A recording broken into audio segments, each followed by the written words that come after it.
So, hi guys. Sasabihin ko lang naman sa inyo kung ba't nyo dapat piliin ang strand na STEM. Teka lang. So, my name is John Rudy Tolentino Versabe, a grade 11 STEM student from Mapandan National High School, telling you to choose the strand STEM. Isa ka ba sa mga nangangarap maging doktor? Mahilig magkumpuni at magkalikot ng mga gadgets? Gusto mo rin bang mag-imbento o di kaya gumawa at magdisenyo ng building? Ikaw rin ba ay mahilig sa mga numero at matematika?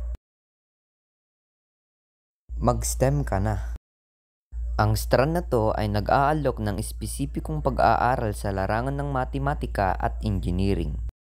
Ang strand na to ay may sapat na kagamitan upang matugunan ang mga pangangailangan ng bawat mag-aaral. Ang strand na to ay nag-aalok ng espesipikong pag-aaral sa larangan ng agham. Bakit ako nag-STEM? Hindi madali lahat ng strand. Lahat ng mga ito ay mahirap. Nag-STEM ako kasi connected naman yung kukunin kong kurso sa college.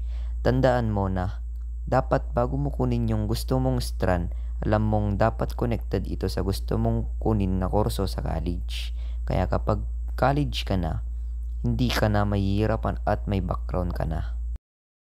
Tips para sa gustong kunin ang strand na STEM. Unang-una, bumili na po tayo ng pangmalakasang calculator.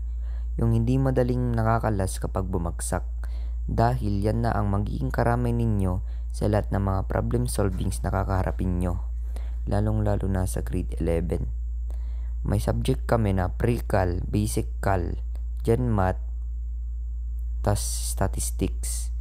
Mahirap manghiram sa katabi, lalo na kapag busy yan, sa pagsosolve syempre.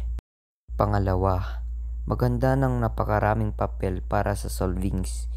Hindi lingid sa STEM na maraming math subject, kaya dapat marami ka ring baong papel for scratching at saka ihanda mo na rin ang sarili mo sa kabilang-bilang hingi.